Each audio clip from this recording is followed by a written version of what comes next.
Howdy Game Reno dudes. I'm Dan from GameReviewsAU. Thanks for joining me, and I'm going to be showing you the Diablo IV beta. So these are my first impressions of the game, and it's mixed, man. I mean, overall the game is astounding. It's beautiful to look at. It packs in all the different mechanics, all the different classes and things that we have loved from Diablo 1, 2 and 3, and it kind of combines it into this new feeling. So whereas Diablo 1 was really basic but quite dark,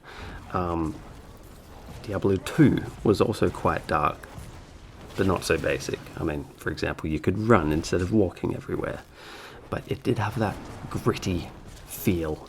And when they did the Diablo 2 remake, you know, everything looked so crisp, but it still had the same game, and that was amazing.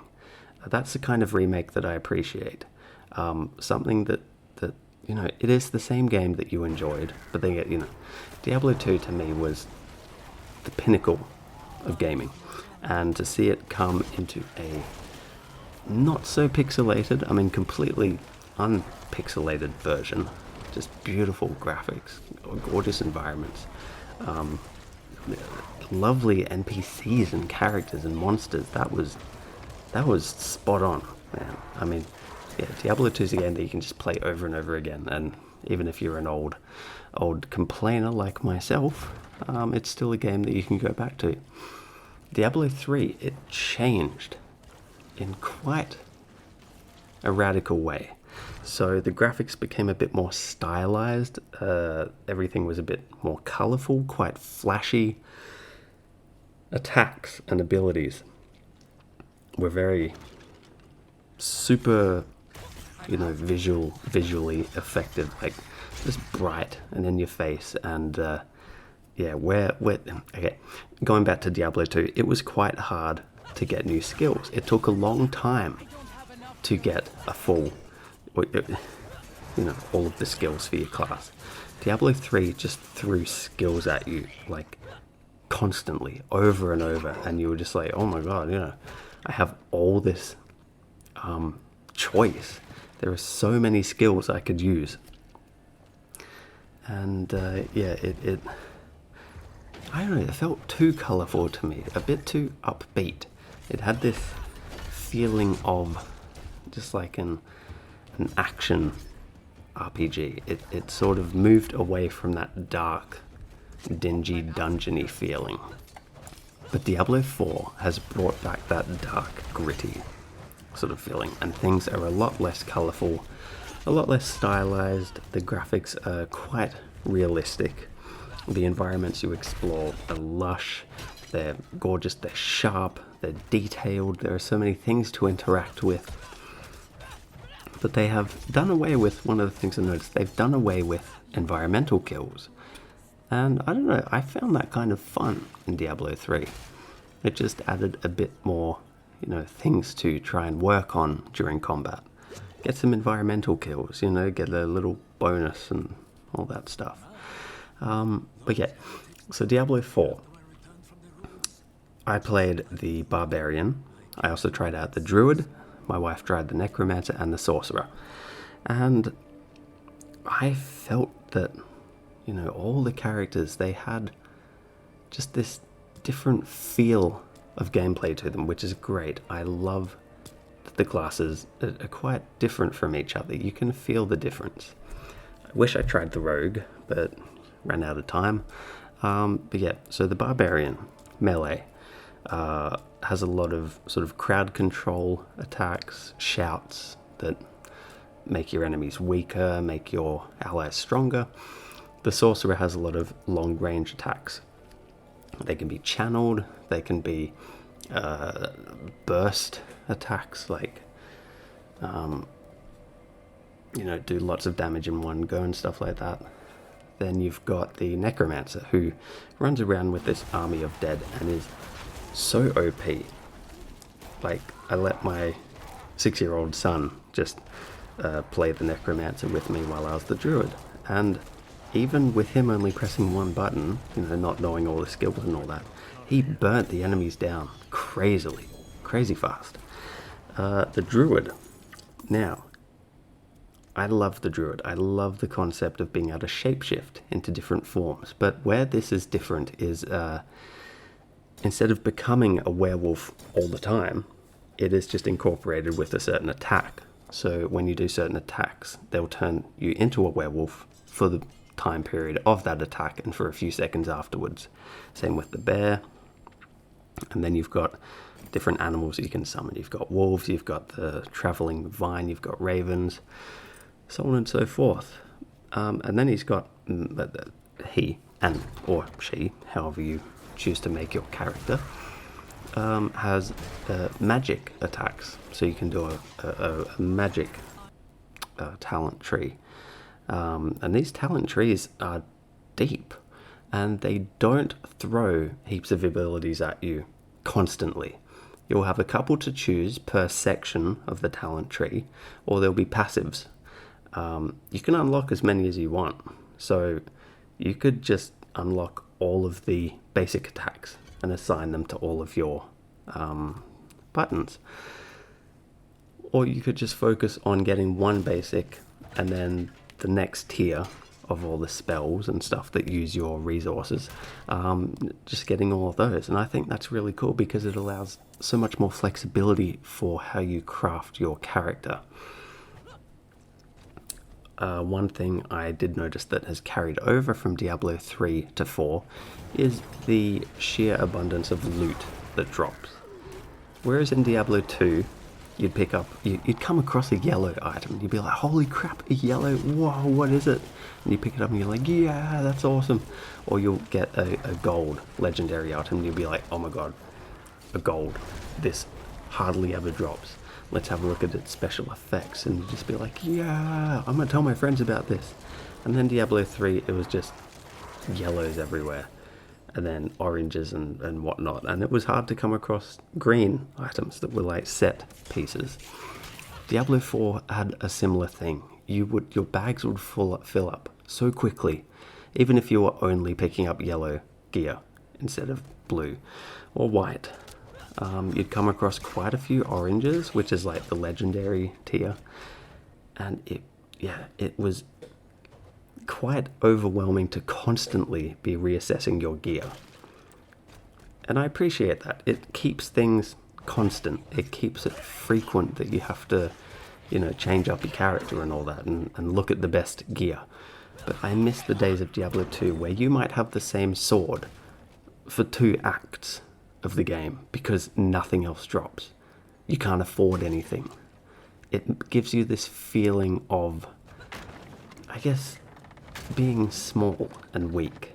But then when you do find something, it then makes you feel like, oh yes, really satisfying. But yeah, Diablo 3 and 4, you'd see a legendary drop, you pick it up and you're like, what? Oh, no, it's crap. Okay, I'll just salvage that for some ingredients. So yes, I feel also one of the things that I miss is the randomized map generation. So Diablo 4, everyone who plays the game follows the same map layout, and that makes sense because you are in Sanctuary, the world of Sanctuary, and it can only look one way. But it was nice having that randomized areas every time you booted up the game. The randomized things in Diablo 4 are the dungeons and how they look. But a lot of the time you will be seeing repeated environments that feel a bit uninspired, a bit lazy, especially caves, like going down to another level of the cave, and it's pretty much, a mirror image of the start of the cave that you were just on. And some of those bits I was like, really? This is Diablo 4 on PS5, and I'm seeing repeated environments quite a lot, where Diablo was quite renowned for its procedural generation. Diablo 4 has moved quite a bit away from that, and the repetitiveness is very obvious. I mean, yes, it is a small qualm, but for me, that was a big thing. I grew up where randomized dungeons were like a new thing. And it was great because you never knew what to expect. Every time you played it, it was different. But then seeing the repetitiveness in Diablo IV, it takes away from that feeling of sort of suspense. Yeah. Now, also in Diablo IV, the enemies' levels, they scale to your level. So there'll always be a challenge, which is kind of weird. I don't think Diablo 2 did that. Diablo 3 possibly did. I can't remember. But yeah, I had a falling out with Diablo 3, but that was my fault and another story. But yes, Diablo 4, it has an online MMO aspect to it, which I don't like. Okay, so Diablo is a game where you want to get in and follow the story. If you want to play multiplayer, that was a choice. But now it is thrust upon you. You have to be online to play the game. And a lot of the time you will see other people running around unless, you turn that off. But by default, it is turned on. I don't want to run around and do an event with other people. I want to play this game for the game. If I wanted to play an MMO, I'd go do something like WoW or Final Fantasy XIV. I don't like how Diablo's gone that way. See, Diablo Immortal I had an issue with, and it was kind of because of that. Diablo Immortal just felt like every other mobile MMO. It just had a Diablo skin to it. Diablo 4, it has a similar feeling to Diablo Immortal, and I feel it's mainly because of the way the maps are laid out and that everyone experiences the same map. Obviously also the online MMO aspect. Not a fan. But then there are some cool things that come with that, like world bosses. I was never on the game at a time that a world boss spawned, which is kind of annoying, but I'm not really interested in that kind of thing anyway. I want to play Diablo for the story. I want to know how Lilith is impacting the world, what it's like to fight her and all that jazz. So the beta allowed you to get to the end of the first act, and it was pretty cool. I found that the last boss of the first act was a bit of a letdown. I didn't think that this was the last boss when we started fighting it. I thought, oh, okay, this is just like a lead up to the last boss. But then the amount of time you spent fighting that boss, I was like, oh, so this is it. This is the last boss. Okay, fine. And then when it died, it dropped like 2 oranges and a bunch of blues. And I was like, really? I remember defeating a last boss, you'd get something really cool, like you'd quite often see a gold drop. This is Diablo 2 I'm talking about. And you'd be like, yeah, I beat the boss, I got something awesome. But for the last boss of Act 1, the loot that it dropped was very underwhelming. And so was the battle, to be honest. But yeah, I guess we'll wait to see what the whole game is like in June. I did have heaps of fun playing it. When I changed my druid spec to WEREBEAR, God, that was so much fun. Just the crowd control, the fortification, getting extra defense and all that. That was cool. Yeah, actually made the character feel powerful. The necromancer, whew, so many things to summon, or you can sacrifice those summons for better stats. But yeah, there is so much going on in Diablo 4 with the characters. The characters will also gain access to unique talents, i.e. the necromancer gets different types of skeletal summons and golems. The barbarian, I don't know. I didn't actually unlock those The druid gets access to boons, but that wasn't accessible in the beta build, which sucks. But yeah, I'm what's the word? I guess hesitantly excited about the full release of Diablo 4. Yeah, it's a good Diablo game. It's a different feeling for the Diablo games. It moves away from that colourfulness that was in Diablo 3 and takes it back to the dark, broody feeling, which I feel is the Diablo feel. So yes, I'm tentatively excited. We'll see how we go.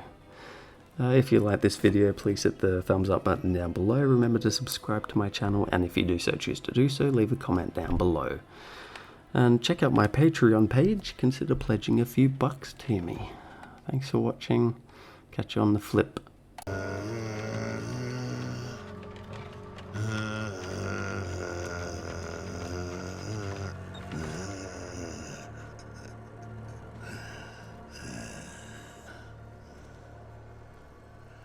By mother's blood, by mother's body, so shall you witness her glory.